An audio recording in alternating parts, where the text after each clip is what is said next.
Hello guys, നേരം വെളുത്ത് വന്നു കേട്ടോ. എന്നാൽ പിന്നെ ഒരു ബീഫ് റോസ്റ്റങ്ങ് വെച്ചേക്കാന്ന് വെച്ചു. കുറച്ച് ബീഫ് കഴുകി വാരി വെച്ചിട്ടുണ്ട് കേട്ടോ. ഇനി അതിലേക്ക് ആവശ്യമായ സാധനങ്ങൾ: ഒരു 3 സവാള എടുത്തിട്ടുണ്ട്, ചെറിയ ഉള്ളി, ഇഞ്ചി, വെളുത്തുള്ളി, പച്ചമുളക്. ഇത്ര സാധനം മതി കേട്ടോ നമുക്ക് അതിൻ്റെക്ക്. നമ്മൾ ബീഫിലേക്ക് കുറച്ച് മീറ്റ് മസാല, അതായത് ഒരു 2 spoon meat masala, 1 tablespoon Kashmiri മുളക് പൊടി, പിന്നെ ഒരു ശകലം മഞ്ഞൾപ്പൊടി, ഉപ്പ്, ഇത്രയും കൂടെ ഇട്ട് നമ്മൾ കുറച്ച് എണ്ണയും കൂടെ ഒഴിച്ചിട്ട് ബീഫ് നല്ലപോലെ തിരുമ്മി പിടിച്ച് ഒന്ന് സെറ്റാക്കി വെക്കും. അത് കഴിഞ്ഞിട്ട് നമ്മൾ കുക്കറിൽ കയറ്റിയിട്ട് ഇതൊന്ന് വേവിച്ചെടുക്കണം കേട്ടോ. ബീഫ് വേകുക എന്നുള്ളത് തന്നെയാണ് ഏറ്റവും വലിയ ഘടകം. വെന്ത് കഴിഞ്ഞാൽ പിന്നെ റോസ്റ്റാക്കി എടുക്കാൻ നമുക്ക് എളുപ്പം കേട്ടോ. പിന്നെ ശകലം കുരുമുളക് പൊടിയും കൂടി ഇടണം കേട്ടോ. കുരുമുളക് പൊടി ഇല്ലാതെ എന്തൊരു ബീഫ് അല്ലേ?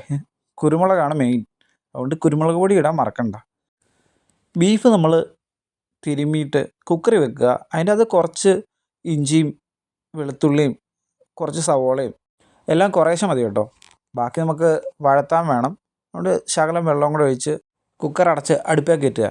ഒരു 7 വിസിലടിച്ചോട്ടെ, കാരണം ബീഫ് ആയതുകൊണ്ട് കുറച്ച് വേകാൻ താമസമുണ്ട്. അത് കഴിഞ്ഞ് നമ്മൾ ചട്ടി ചൂടാക്കാൻ വെച്ചിട്ടുണ്ട്. എണ്ണ ഒഴിച്ച് കടുകും പൊട്ടിക്കുക. പിന്നെ നമ്മൾ അരിഞ്ഞു വെച്ചിരിക്കുന്ന സവോള, വെളുത്തുള്ളി, പച്ചമുളക്, ഇഞ്ചി, അങ്ങനെയുള്ള എല്ലാ സാധനങ്ങളും ഇട്ട് വഴത്തിയെടുക്കുക കേട്ടോ. സവോളയൊക്കെ വഴത്താൻ വേണ്ടി കുറച്ച് ഉപ്പിട്ട് കൊടുക്കുക. അതാകുമ്പോൾ പെട്ടെന്ന് വഴന്നോളും കേട്ടോ. അങ്ങനെ ആയിക്കഴിയുമ്പോൾ നമുക്ക് എളുപ്പമുണ്ട്. അത് കഴിഞ്ഞിട്ട് നമ്മൾ അതിലേക്ക് ഈ മസാലപ്പൊടികൾ ചേർക്കേണ്ടതുണ്ട്. അതുകൊണ്ട് സവോള ഒരു ബ്രൗൺ കളറാകണം. അതുവരെ നമ്മൾ ഒന്ന് ഇടയ്ക്ക് ഇളക്കി കൊടുത്താൽ മതി, എപ്പോഴും ഇളക്കേണ്ട ആവശ്യമൊന്നുമില്ല. അത് കഴിയുമ്പം കുറച്ച് മുളക് പൊടി, മീറ്റ് മസാല, മഞ്ഞൾപ്പൊടി, ഉപ്പ് ഇപ്പോൾ ഇടണ്ട കേട്ടോ. ഈ മസാലയെല്ലാം ഒന്ന് ഇളക്കി സവോളയെല്ലാം ഒന്ന് പിടിപ്പിച്ച് കഴിഞ്ഞിട്ട് വെള്ളമൊക്കെ ഒഴിച്ച് മസാല ഒന്ന് ശരിക്കും റെഡിയാക്കി എടുത്തു കഴിഞ്ഞ ശേഷം ബീഫ് ഇട്ട് കഴിഞ്ഞിട്ട് ഉപ്പിട്ടാൽ മതി. അല്ലാതെ നമ്മൾ ഇപ്പോഴേ ഉപ്പിട്ട് കഴിഞ്ഞാൽ ശരിയാകത്തില്ല. അതുകൊണ്ടാണ് സവോള വഴുത്താൻ നമ്മൾ ഓൾറെഡി ഉപ്പിട്ടിട്ടുണ്ട്. പിന്നെ നമ്മൾ ബീഫിൻ്റെ അകത്ത് ഉപ്പിട്ടിട്ടുണ്ട്. ഇനി നമുക്ക് അതിൻ്റെ എല്ലാം ഉപ്പ് നോക്കിയിട്ട് വേണം ഉപ്പിട്ട് കൊടുക്കാൻ കേട്ടോ. അതുകൊണ്ടാണ് ഇപ്പോൾ ഉപ്പിൻ്റെ ആവശ്യമില്ല എന്ന് പറഞ്ഞത്. ഇപ്പോൾ സവോള നല്ലപോലെ വഴത്തിയെടുത്ത്. അപ്പോൾ ഇത് കണ്ടോ, നമ്മുടെ ബീഫ് നല്ലപോലെ വെന്തിട്ടുണ്ട്. കണ്ടോ, കളർ കണ്ടാൽ അറിയാം, നല്ലപോലെ സത്തെല്ലാം ഇറങ്ങി നല്ല അടിപൊളിയായിട്ടുണ്ട് കേട്ടോ. ഇത് നമ്മളിനി ആ സവോളയ്ക്കകത്തേക്ക് ഇട്ട് കൊടുക്കുകയാണ്.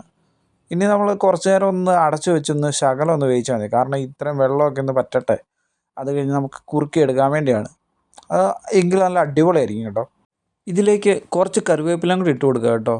കറിവേപ്പില ലാസ്റ്റ് ഇട്ടാൽ മതി, അതാണ് അതിൻ്റെ ടേസ്റ്റ്. അതുകൊണ്ടാണ് ഞാൻ ഇപ്പോഴും ഇടുന്നത് കേട്ടോ. എന്നിട്ട് ഉപ്പൊന്ന് നോക്കിയേക്കുക. എന്നിട്ട് ഉപ്പ് കുറവാണെങ്കിൽ ശകലം ഉപ്പിട്ട് കൊടുക്കുക. അത് കഴിഞ്ഞിട്ട് അതങ്ങ് മൂടി വെച്ചേക്കുക. അത് കഴിഞ്ഞ് ഇടയ്ക്കൊന്ന് ഇളക്കി കൊടുക്കുക. പിന്നെ കുറച്ച് കുരുമുളക് പൊടിയും കൂടെ ചേർക്കുക. അത് ഞാൻ ഇതിൻ്റെ അകത്ത് കാണിച്ചിട്ടില്ല. കുരുമുളക് പൊടി ചേർക്കണം, അത് മസ്റ്റാണ്, എങ്കിലും ആ ടേസ്റ്റ് കിട്ടുള്ളൂ. അത് കഴിഞ്ഞ് നമ്മൾ ഇളക്കി ഇടയ്ക്ക് എടുത്തു കഴിയുമ്പോഴത്തേക്കും ഇതുപോലെ കിട്ടും. നല്ല അടിപൊളിയാണ് കേട്ടോ. അപ്പം, ഇടിയപ്പം, പൊറോട്ട, അങ്ങനെ എല്ലാ സാധനത്തിൻ്റെ കൂട്ടത്തിലും അടിപൊളിയാണ് കേട്ടോ. അപ്പം നിങ്ങൾ മസ്റ്റായിട്ടും ഇത് ട്രൈ ചെയ്ത് നോക്കുക. എന്നിട്ട് അഭിപ്രായങ്ങൾ പറയുക. അപ്പോൾ ഇത്രയേ ഉള്ളൂ. ബായ്.